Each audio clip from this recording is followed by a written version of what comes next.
Fala galera do Programador a Bordo, tudo bem com vocês? Eu sou Ayrton e vamos para um vídeo que o pessoal estava me pedindo muito sobre JavaScript, que é sobre Promises. Então vamos trazer muito mais conteúdo de JavaScript para o canal, e não só sobre Promises. A galera tem dúvidas sobre como funciona a parte assíncrona no JavaScript, e é isso que eu quero desbravar nos próximos vídeos, falando mais sobre o mundo assíncrono do JavaScript, para você entender tudo, não ter dúvidas mais sobre Promises, sobre como utilizar, a melhor forma de utilizar, como utilizar a Async Await mais para frente, e como você ter o controle total para fazer toda a parte assíncrona da linguagem e com qualidade de código, beleza? Esse é meu objetivo aqui e vamos para a aula.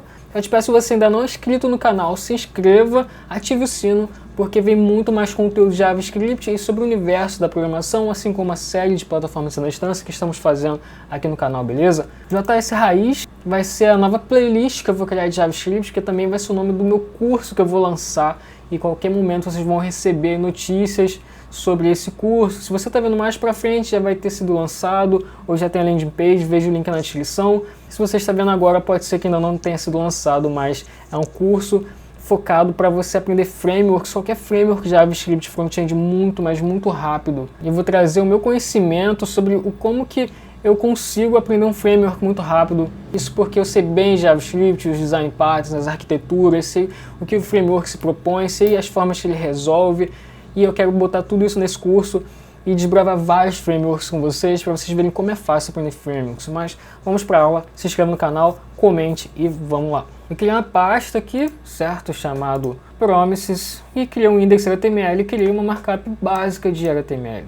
Só vou esconder aqui minha sidebar, que eu não vou ficar usando. Eu criei a tag script, assim como eu venho fazendo aí na aula de curso JavaScript Fundamentos, criando tudo aqui de forma simples, utilizando Sublime Text. Talvez você já tenha ouvido falar aí que JavaScript, ele é, vou colocar aqui, que ele é single thread, certo? É muito comum você ouvir isso, que ele é single thread, porque outras linguagens de programação permitem várias threads processando a linguagem ao mesmo tempo, trabalhando junto, seja por concorrência ou paralelo. Mas o JavaScript é single thread, isso significa que seu código de JavaScript está sendo processado linha por linha, não tem dois mecanismos, dois robôs, duas threads, né? Dois processos executando seu JavaScript ao mesmo tempo. Não, tem uma só, olhando linha por linha, executando instrução por instrução. Mas ele é não bloqueante, não bloqueante. O que isso quer dizer? Apesar de ele é linha por linha, ele não bloqueia o seu código, ele não bloqueia o seu código, sua programação, o seu software, a não ser que você force para isso. Mas vamos dizer que você tenha uma operação que você bota 5 segundos aí para sua aplicação dormir, ou você faça uma requisição para um banco, para um serviço, a sua aplicação não precisa esperar o retorno dessa requisição, porque você foi no banco de dados, porque você foi no serviço de correios, por exemplo.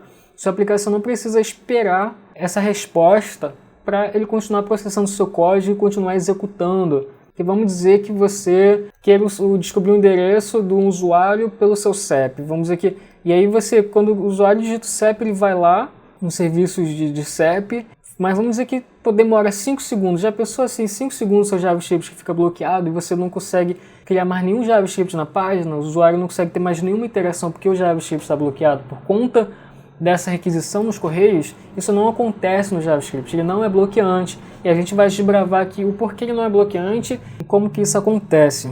Então a gente já descobriu aqui o que é single thread, e porque ele não é bloqueante, beleza?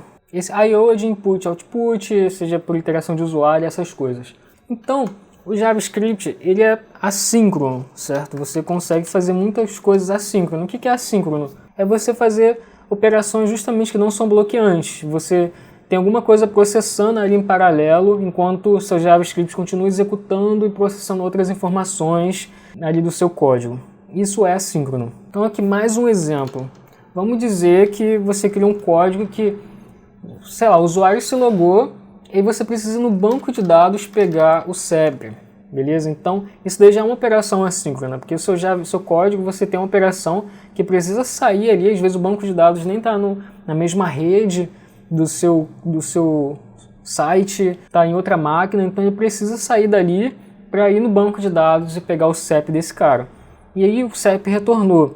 Com o CEP, você vai lá no serviço dos Correios ou no via CEP pegar o endereço desse cara pelo CEP. Aí você tem o endereço dele. Então você teve que ir no banco para retornar o CEP, para pegar o CEP, e ir nos Correios e retornar o endereço, certo? Isso aqui são operações assíncronas. Mas como é que no JavaScript você controla? Você diz que, ó, eu só vou nos Correios quando a resposta do banco de dados estiver retornado.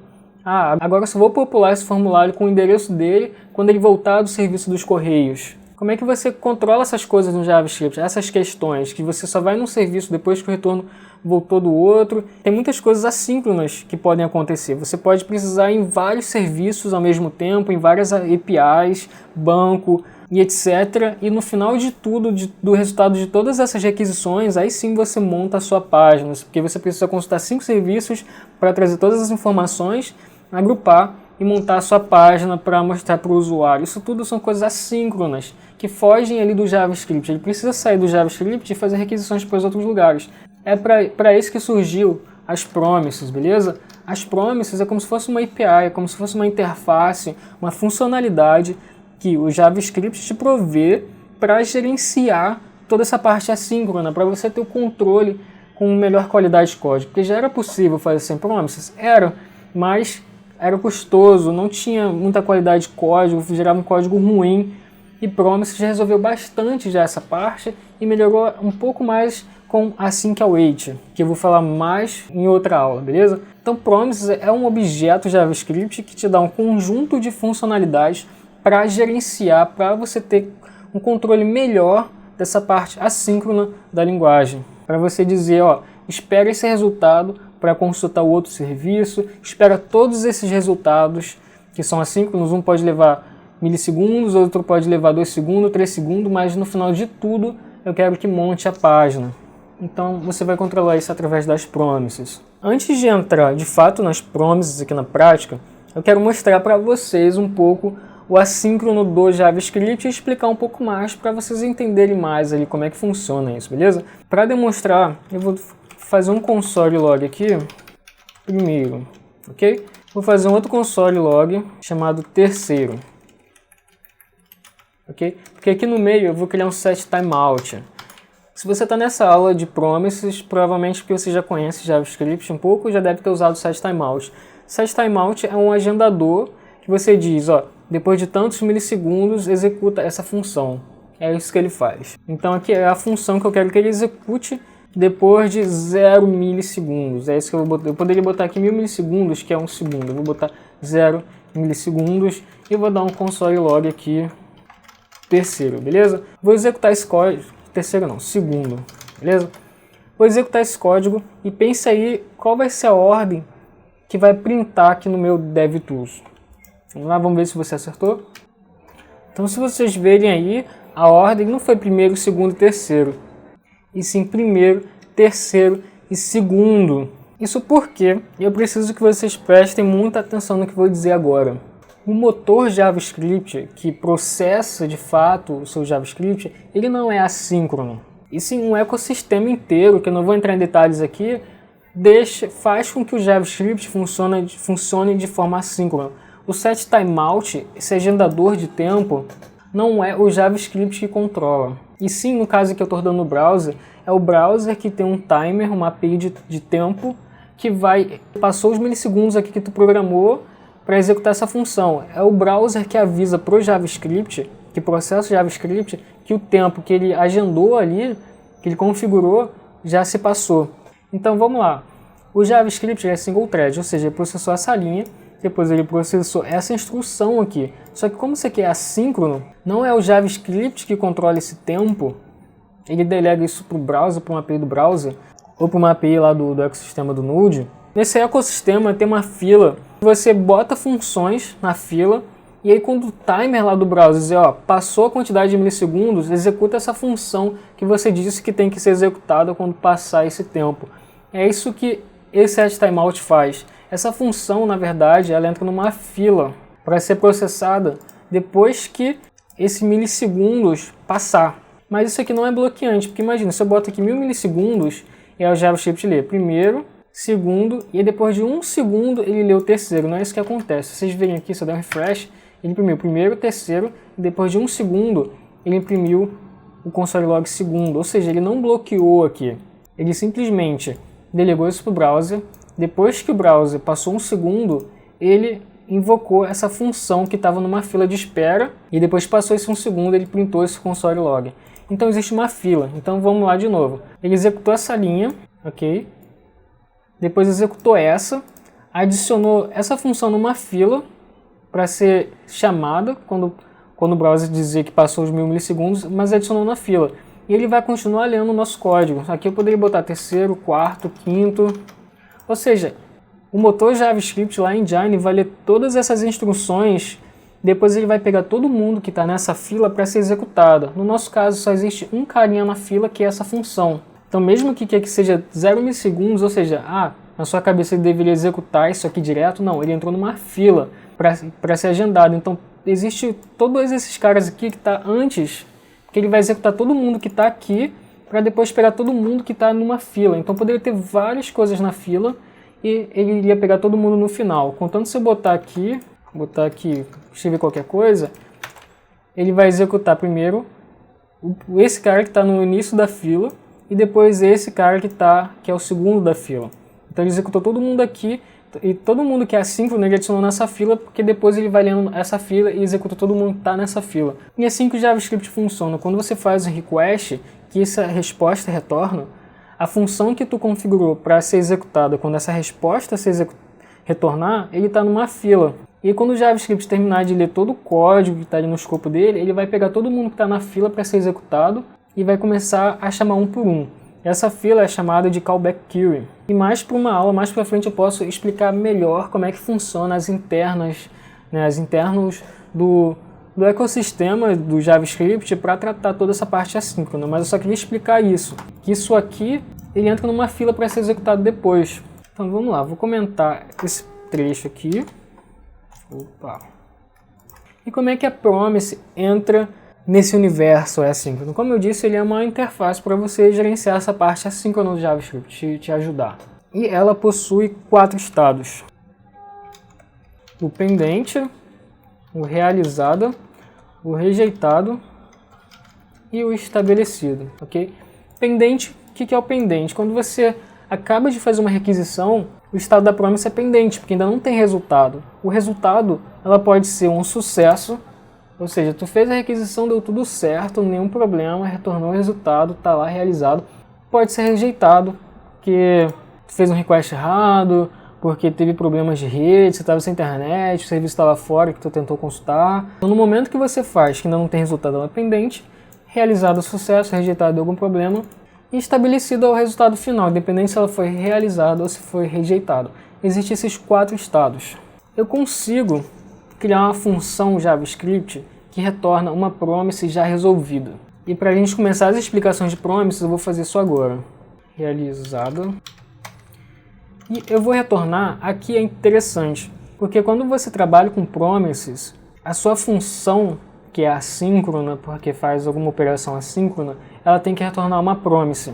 Ela tem que retornar uma promessa. É como se fosse uma promessa, certo? Uma promessa de que eu vou tratar o assíncrono para você e vou dizer se ela foi realizada, se foi rejeitada, ou se ela está pendente. Se você tentar imprimir o valor ainda ser pendente, eu vou dizer, cara, ainda está pendente, espera aí mais um pouco. Então, quando eu crio uma função, eu preciso retornar uma promise, que é um objeto JavaScript. Do mesmo jeito que eu posso retornar um valor inteiro, posso retornar uma string, certo? Eu preciso retornar uma promise. Assim com P maiúsculo. Pode ver que ela até ficou com uma corzinha diferente, porque a sintaxe do JavaScript já identificou que é uma palavra reservada do JavaScript. Promise é uma palavra reservada do JavaScript, com P maiúsculo, ok? Se eu botar P minúsculo, já some. Existem algumas formas de eu chamar essa promise. Eu posso chamar new promise, que eu vou falar mais para frente, mas como eu disse, eu já quero dizer que é uma promise resolvida. E promise, ela tem um método chamado resolve, que é o realizado. Ou seja, é uma função que já retorna uma promise resolvida. Ou seja, se eu tentar invocar essa função, ela nem vai estar como pendente, não vai existir esse estado, nem o rejeitado, porque ela já está resolvida. E como é que eu invoco uma função que retorna uma promise? Quando você retorna uma promise aqui, por exemplo, se eu retornasse uma string hello e invocasse a função já realizada, ele retornou uma string. Então, se esse valor retorna uma string, eu consigo utilizar, por exemplo, métodos de string aqui. Se eu quisesse fazer isso aqui, ó, console log ponto to lowercase, porque ela é maiúsculo, eu quero converter para minúsculo, e chamar aqui, ó, ele converteu para minúsculo, porque ele retorna uma string, e uma string tem o método to lowercase. Opa. Se eu tirar o to lowercase, ele volta hello. Como retorna uma promise, promise.resolve. A própria promise, ela tem métodos próprios dela. Ela tem um método próprio quando ela é realizada, ou seja, quando foi resolvida, quando teve sucesso, e tem um método próprio quando ela é rejeitada. Quando ela é realizada, que é o meu exemplo aqui, ela me dá um método chamado then, porque essa aqui é uma operação que pode levar 5 segundos, por exemplo. Então, o then é chamado depois que a promise é resolvida, ou seja, passou 5 segundos, aí sim o then vai ser chamado.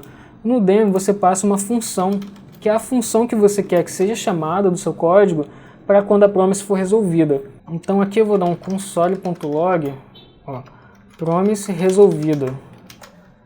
Agora, ó, printou, deixa eu apagar essas aqui, promise resolvida, ou seja, assim que a promise for resolvida, ele vai chamar o método then, que vai invocar a sua função, ok? Simples, certo? Aqui no resolve eu posso passar algum dado, por exemplo, vou passar um número aqui, 30. E aí essa minha função, que é a função de callback, que se chama, que é invocado quando a promise é resolvida, ela recebe aqui no parâmetro esse valor que eu passo aqui. Então eu vou dar um nome qualquer aqui, data. E agora eu consigo imprimir esse 30, certo? Se eu fosse passar um hello, imprimir hello, ok? Então no resolve eu consigo passar o parâmetro, o valor que eu quero quando a promessa for resolvida. E aqui eu consigo capturar ela. E uma coisa muito interessante sobre promises é que elas possuem uma fila especial. Como assim fila especial, Ayrton? Aqui eu vou te comentar todo esse código que eu fiz, certo?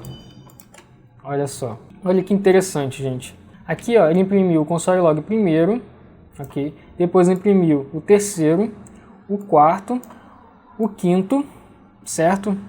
E você pensa, cara, agora ele deveria imprimir o segundo e o meio, porque eu botei eles aqui antes da promessa. Porque lembra que eu falei que isso aqui entra numa fila para ser executado depois que todo o seu JavaScript foi lido, que está ali naquele escopo? Eu falei isso, certo? E realmente eles entram numa fila. Só que promessas no JavaScript também entram em uma fila para ser executado. Esse código aqui, ele é um código assíncrono. Se você vê uma promise, o JavaScript ali ele já se encarrega de adicionar numa fila para ser executado depois que todo o seu JavaScript também foi lido.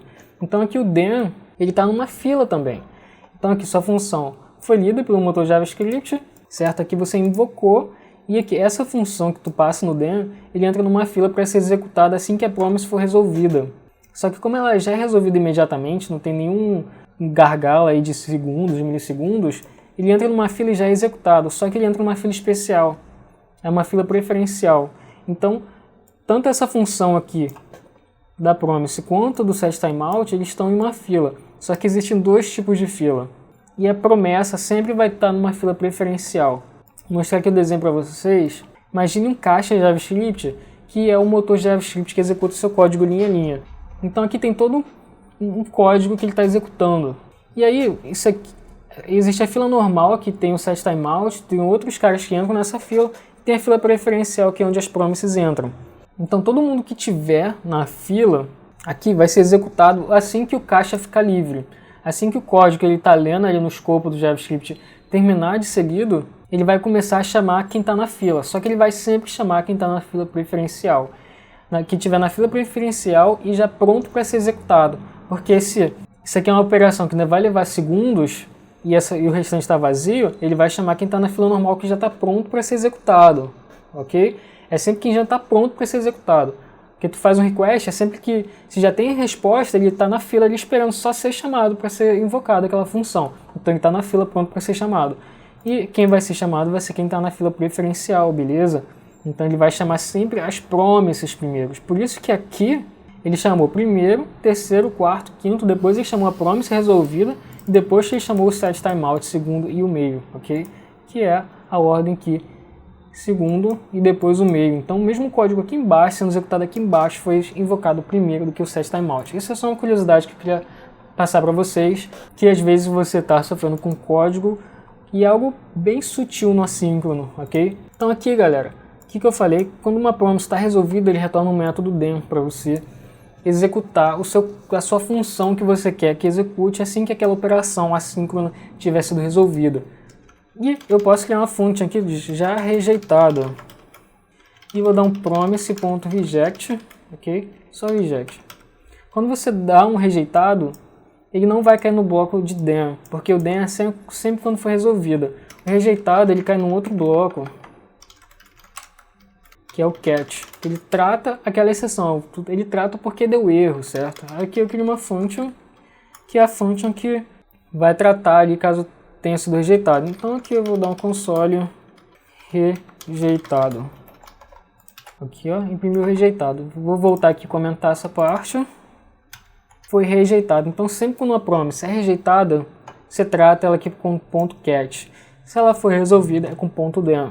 Mas beleza, isso aqui foi mais uma explicação conceitual. Você pode de fato retornar um promise resolve, promise reject. Você vai usar isso algumas vezes, mas ainda é pouco usado assim no âmbito geral de promises. Porque aqui eu não estou trabalhando uma operação assíncrona de verdade. Para trabalhar uma operação assíncrona, uma função mais trabalhada, você utiliza promise com uma outra sintaxe, que é a seguinte: function, chamar aqui promise trabalhada. Lembrando que a sua função, que é assíncrona, que você vai utilizar promise, essa função sempre tem que retornar uma promise. Seja assim, igual a gente fez aqui, promise resolve, promise reject, ou nessa sintaxe new promise, que você passa uma função que aceita dois parâmetros, que é o resolve e o reject. Porque aqui é aquilo que eu falei. Se a sua função vai retornar um número, você vai retornar um número. Você retorna uma string. Como você está trabalhando com promise, se você quer dar um ponto .dem nela depois, ou um ponto .cat, você tem que retornar uma promise, ok? Isso aqui é a forma mais comum de você ver aí a galera trabalhando com promises, que é você diz, essa função retorna uma promise, ela aceita um parâmetro que é uma função, que é a função que a sua promise vai gerenciar ali. Essa função ela recebe dois parâmetros, o resolve e o reject, certo? Se tu não vai dar reject na sua promise, ela é até opcional. Mas esse resolve, ela tem o mesmo papel aqui do promise resolve e o reject é o mesmo promise.reject aqui, ok? Então aqui sim você vai trabalhar a parte assíncrona do seu código de JavaScript. Você vai fazer request para lá, request para cá, às vezes vários requests, e aí o retorno de tudo você vai chamar o resolve, porque vamos dizer que essa operação levou 5 segundos.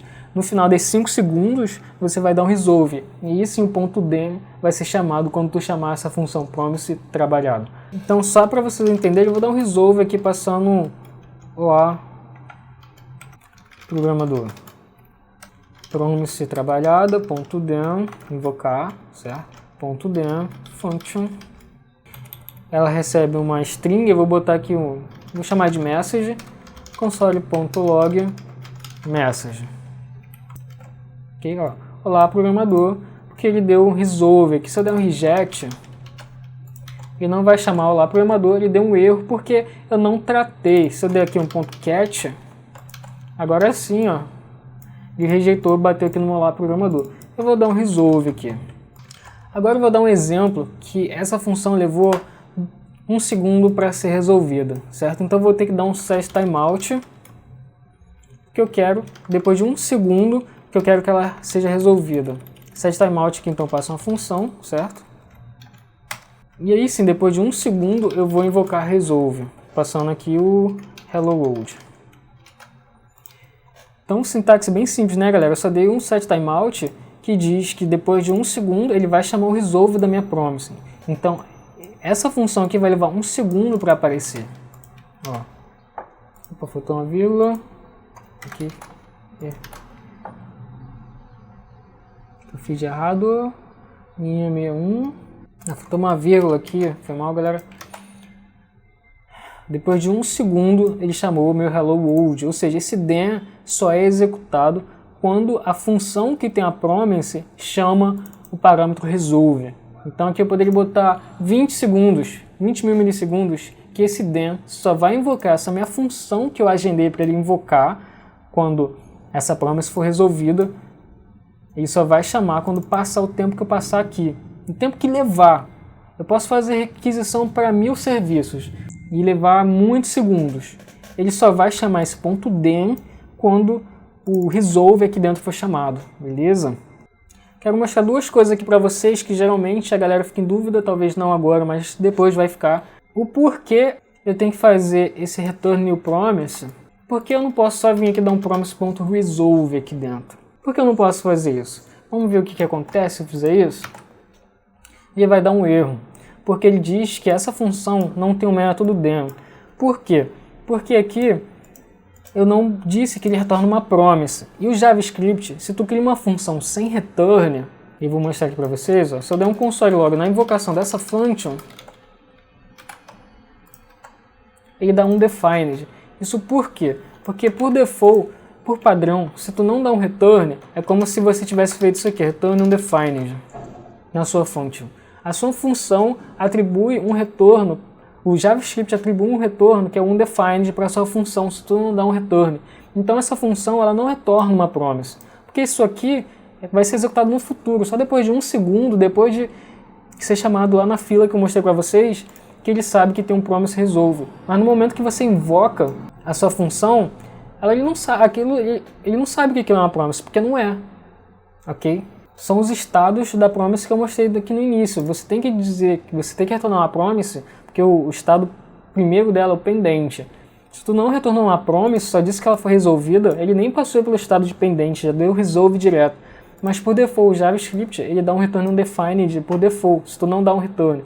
Por isso você tem que dizer desde o início para a sua função que ele retorna uma promise.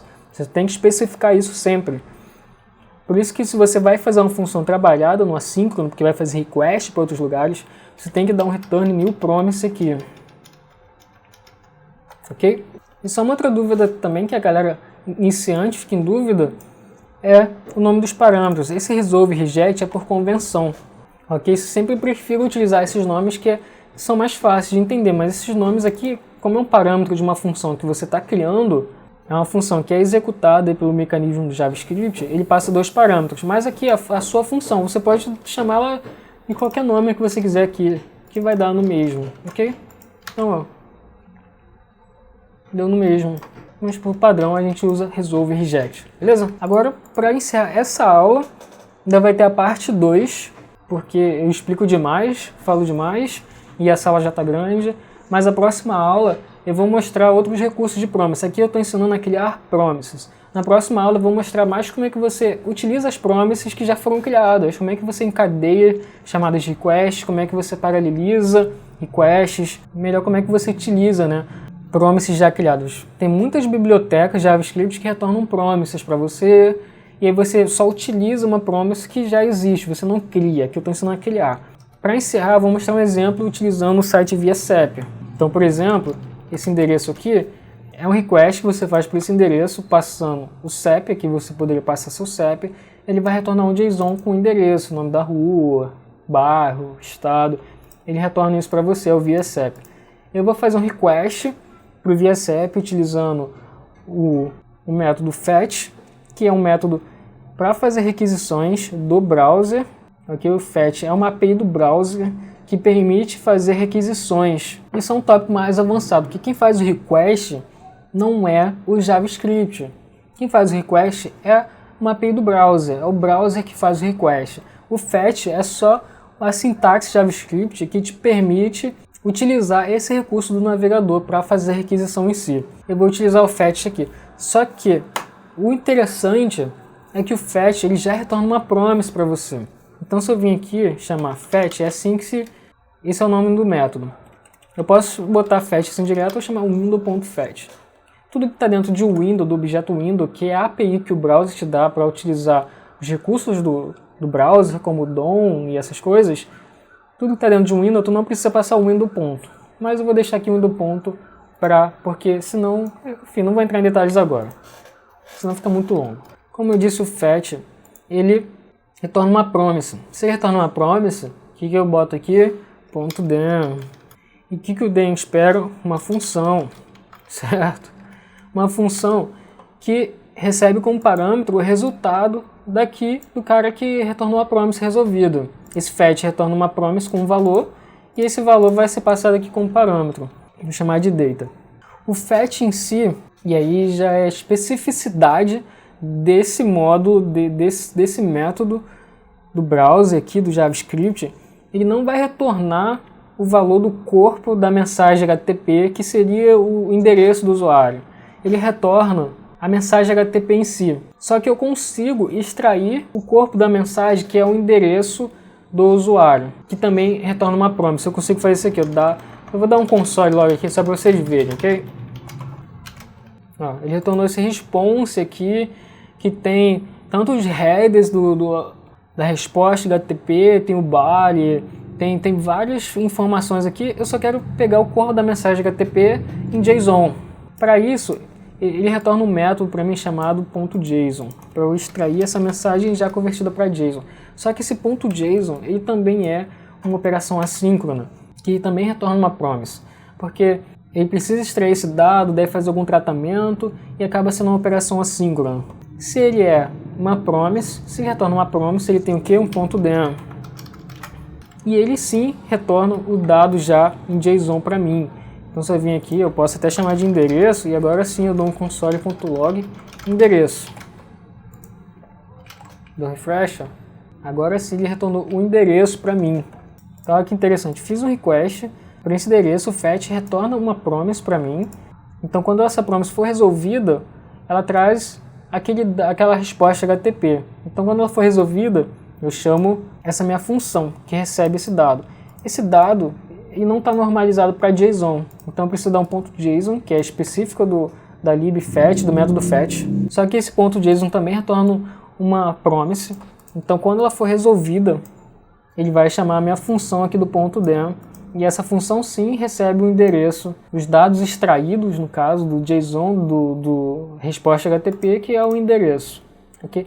Mas olha que interessante também, gente. Esse cara aqui retorna uma promise. Se esse cara retorna uma promise, eu posso dar um return nela, encadear, fazer encadeamento de promises aqui. Posso dar um outro .dem. Isso é muito maneiro, porque eu faço request, ele retorna aqui a mensagem HTTP, eu dou um .json, retorno .json, que também é uma promise, é como se eu tivesse dado um promise resolve aqui, por exemplo, certo? Esse cara retorna uma promise que quando for resolvida, eu dou um outro .dem aqui, function, endereço, ok? E vai dar no mesmo, já está imprimindo o endereço para mim.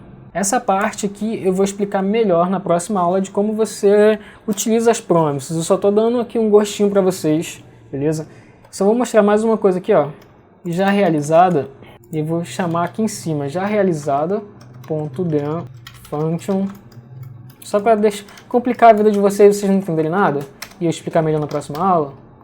Para vocês estarem aqui na próxima aula, olha que interessante. Olha o que eu fiz. Eu peguei uma promise que eu queria lá em cima, que só deu um promise resolve, já resolvida, ok? Aqui, olha só, eu poderia até, vou tirar o CEP daqui, e vou dizer que essa promise já resolvida vai passar o CEP. Então, essa promise que já, quando ela é resolvida, quem trata esse dado já resolvido vai receber esse número aqui em string, que é o CEP. Então aqui, ó, chamei a função, quando ela for resolvida, ela vai receber o CEP. Então o CEP está aqui, ok? Aí agora sim aqui, ó, eu vou botar o CEP, que é essa promise resolvida, passo o valor quando ela é resolvida do CEP, e aí sim eu faço request, usando fetch, no endereço eu passo qual o CEP dessa promise resolvida, esse fetch retorna uma promise, então aqui eu consigo encadear um .dem, que vai receber mensagem HTTP, e aí eu vou extrair o JSON do corpo, que também retorna uma promise, eu dou um outro .dem para pegar essa promise resolvida, e quando ela é resolvida, ela enfim retorna o JSON ali do HTTP dela, que é o endereço, que continua funcionando 100%, galera. Muito legal, né? Essa aula acabou ficando grande, mas eu acredito que eu consegui explicar bem para vocês, explicar as nuances, explicar os detalhes, certo? Agora falta praticar, falta vocês explorarem em promessas, fazem bastante request para o VSAP, entrem nesse site e façam bastante request para eles, utilizem promises, utilizem os timeout, o set timeout, brinque bastante, fazem encadeamento de dance, dão reject. Aqui eu poderia dar um ponto cat, porque se em algum momento nesse fluxo aqui de resolves, algum deles poderia dar reject, poderia quebrar. Então aqui eu posso tratar esse erro. Console.log, aconteceu algum erro. Quer ver só aqui no meio, eu vou dar um ponto den e eu vou retornar a já rejeitada. Também retorna uma promise, ok? Ó, aconteceu algum erro. Ele imprimiu, aconteceu algum erro e não imprimiu o endereço. Porque nesse fluxo aqui, o já rejeitado retorna um reject, ok? Então aqui deu sucesso. Quando bateu aqui, ele deu um reject e aí caiu direto no meu cat. Ele nem continua aqui o ponto den, ele já tratou o erro, certo? Se eu não trato ele, vai aparecer aqui uma sintaxe de erro, aparecer algum problema aqui no fluxo. Eu dei um ponto cat e tratei esse erro. Então na próxima aula a gente vai explorar melhor como é que utiliza promises, como é que você faz requests paralelos e dar uma noção melhor de como utilizar a promise, ok? Então, mas pratique aí bastante, galera. E mais uma vez, se inscreva no canal, ative o sino, comente. Se você quer que eu me aprofunde em alguma coisa, comente, deixe comentários, isso me ajuda demais. Aqui esse vídeo ganhe relevância e eu trazer mais conteúdo para o canal. Esse código vai estar no GitHub. E é isso, galera. Valeu, um abraço para vocês. Até a próxima.